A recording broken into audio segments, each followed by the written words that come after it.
ओम शांती. आजची तारीख आहे 2 मार्च 2026. आज बाबा म्हणतात, गोड मुलांनो, आठवणीमध्ये राहून इतरांकडून आठवणीचा अभ्यास करून घ्यायचा आहे. योग करून घेणाऱ्याचा बुद्धियोग. इकडे तिकडे भटकता कामा नये.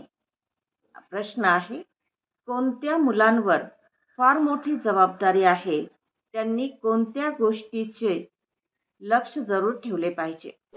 उत्तर, जी मुले टीचर बनून इतरांचा योग करवून घेतात त्यांच्यावर फार मोठी जबाबदारी आहे. योग करवून घेतेवेळी बुद्धी बाहेर भटकत असेल तर सेवेऐवजी डिससर्व्हिस म्हणजे नुकसान होते. त्यामुळे यावर लक्ष ठेवायचे आहे की माझ्याद्वारे पुण्याचे काम होत राहील. आजचं गीत आहे ओम नमो शिवाय. ओम शांती. बाबा सर्व मुलांना सर्वप्रथम इथे बसून या लक्ष्यामध्ये टिकून राहण्यासाठी दृष्टी देत आहेत की जसं मी शिवबाबांच्या आठवणीत बसलो आहे, तुम्ही देखील शिवबाबांच्या आठवणीमध्ये बसा. आता प्रश्न उत्पन्न होतो की जे योग करून घेण्यासाठी समोर बसले आहेत तर ते पूर्ण वेळ शिवबाबांच्या आठवणीमध्ये राहतात का, जेणेकरून इतरांनाही आकर्षण वाटेल. आठवणीमध्ये राहिल्यामुळे खूप शांतीमध्ये राहतील. अशरीरी होऊन शिवबाबांच्या आठवणीमध्ये राहतील तर इतरांना देखील शांतीमध्ये घेऊन जातील. कारण टीचर आहेत ना. टीचरच योग्य रीतीने आठवणीमध्ये जर नसतील तर दुसरे कसे राहू शकतील? तर पहिला हा विचार केला पाहिजे की माझी बुद्धी इतरत्र जात तर नाही ना. जर बुद्धी इतरत्र जात असेल तर देहाभिमानामध्ये येतात. तर हेही चेक केलं पाहिजे की बाबा जे माशूक आहेत, ज्यांचा मी आशिक आहे, तर त्यांच्या आठवणीमध्ये मी आत्मा बसलो आहे का? ही गोष्ट फार समजून घेण्याची आहे. जर समजा पापाचं काम होत असेल तर दुर्गतीला प्राप्त व्हाल आणि पदभ्रष्ट होईल. तर बाबा सांगतात की अशांना जर गादीवर म्हणजे संदलवर जर बसवत असाल तर ज्यांनी त्यांना बसवलं तर ते देखील जबाबदार आहेत. शिवबाबा तर सर्वांना जाणतात आणि हे ब्रह्मबाबा देखील सर्वांच्या अवस्थेला जाणतात. तर ब्रह्मबाबा देखील आपला स्वतःचा अनुभव सांगतात की मी सुद्धा थोडा वेळ आठवणीमध्ये राहतो आणि मग विसरून जातो. यावर कारण यांच्यावर फार मोठी जबाबदारी आहे. म्हणजे ब्रह्मबाबांवर फार मोठी जबाबदारी आहे. पूर्ण यज्ञाला चालवण्याची जबाबदारी आहे. कितीतरी असंख्य मुले आहेत. तर तुम्हाला देखील हे माहीत पडत नाही की ज्यावेळेला मुरली चालते तर मुरलीमध्ये शिवबाबांनी मुरली चालवली की ब्रह्मबाबा मुरली चालवत आहेत. कारण दोघे एकत्र आहेत ना.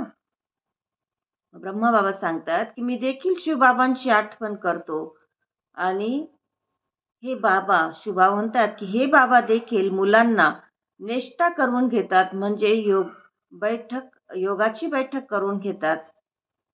बाबा म्हणतात की हे बसतात म्हणजे ब्रह्मबाबा ज्या वेळेला योग करवून घेण्यासाठी बसायचे तर त्यावेळेला सर्वत्र शांतता पसरायची.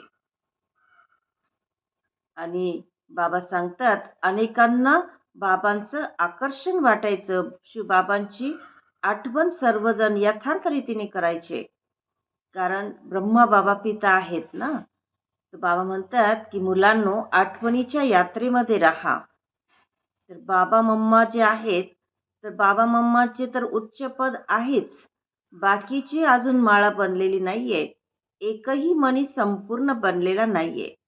पूर्वी बाबा माळा बनवत असायचे कारण मुलांना पुढे नेण्यासाठी. परंतु बाबाने बघितलं, असं दिसून आलं की मायेने अनेकांना नष्ट करून टाकले. तर हे सर्व काही सेवेवर अवलंबून आहे. जसं बाबा म्हणतात की वाचा सेवा, मनसा सेवा, कर्मणा सेवा. तर कोणी असे आहेत की जे मुखाने मुरली चालवत नाहीत परंतु बाबांच्या आठवणीमध्ये राहतात. परंतु इथे ज्ञानमार्गामध्ये तर दोन्हींमध्ये हुशार असले पाहिजे. म्हणजे ज्ञानामध्ये आणि योगामध्ये हुशार असलं पाहिजे. तर बाबा म्हणतात की साजन अतिशय प्रिय आहेत त्यांची खूप आठवण केली पाहिजे. यामध्ये मेहनत आहे. बाकी प्रजा बनणं हे तर खूप सोपं आहे. दासदासी बनणं काही मोठी गोष्ट नाहीये. ज्ञान धारण करू शकत नाही तर दासदासी बनतात. बाबा म्हणतात, बघा यज्ञाची भंडारी आहे म्हणजे भोली दादीविषयी बाबा सांगतात, की त्या सर्वांना फार खुश करायच्या. कोणाला कधी दुःख देत नव्हत्या. सर्व त्यांची महिमा करायचे. वाह! शिवबाबांची भंडारी तर नंबर 1 आहे. अनेकांच्या मनाला खुश करते. तर बाबा देखील मुलांच्या मनाला खुश करत आले आहेत. तुम्हा मुलांना तर अनेकांचे कल्याण करायचे आहे. नाहीतर काय पद प्राप्त कराल? घरदार सोडले आहे, तर आपल्या कल्याणासाठी सोडले आहे. बाबा म्हणतात, बाबांवर काही मेहरबानी करत नाही आहात. बाबांवर घरदार सोडलं म्हणजे बाबांवर काही आपण मेहरबानी करत नाही आहोत. बाबांचे बनले आहात तर मग सेवा देखील तशी केली पाहिजे. तुम्हाला तर राजाईचे मेडल मिळते. 21 जन्म सदैव सुखाची राजाई मिळते. फक्त मायेवर विजय प्राप्त करायचा आहे आणि इतरांना देखील शिकवायचे आहे. बाबांच्या बुद्धीमध्ये तर शिडीचे चित्र खूप असते. बाबा याला खूप महत्त्व देतात. जी मुले विचार सागर मंथन करून अशी चित्रे बनवतात, तर बाबा बाबा देखील त्यांचे आभार मानतात किंवा असे म्हटले जाईल, की बाबांनी त्या मुलांना टच केले, तर शिडी फार चांगली बनवली आहे. 84 जन्मांची शिडी. तर जिला जाणल्यामुळे साऱ्या सृष्टीच्या आदी मध्य अंताला जाणले आहे. तर बाबा म्हणतात हे फर्स्ट क्लास चित्र आहे. त्रिमूर्ती, गोळा या चित्रांपेक्षाही या चित्रामध्ये खूप चांगले ज्ञान आहे सीडीच्या चित्रामध्ये. आता आपण चढत आहोत. किती सोपे आहे. बाबा येऊन आपल्याला लिफ्ट देतात म्हणजे पुढे जाण्यासाठी मदत करतात. तर बाबा म्हणतात सेवा करण्याचा देखील उत्साह असला पाहिजे.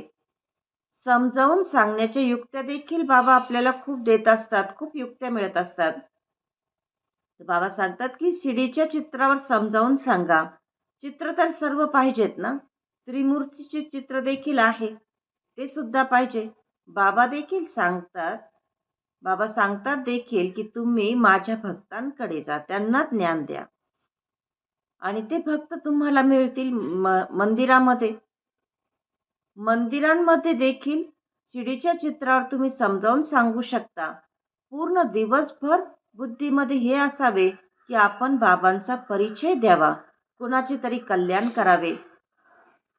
मनामध्ये हे असले पाहिजे की जोपर्यंत मी कोणाला आपसमान बनवत नाही, तोपर्यंत मी भोजन करणार नाही.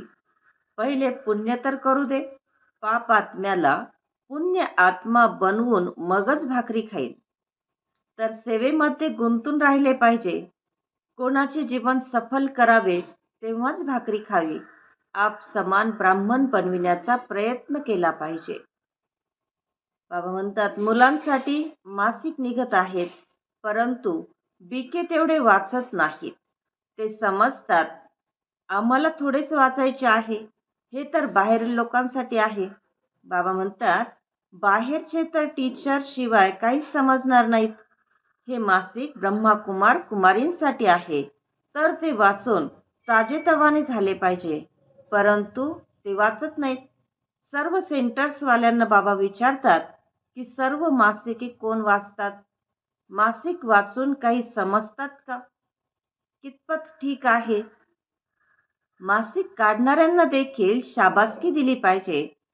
तुम्ही फार चांगले मासिक लिहिले आहे.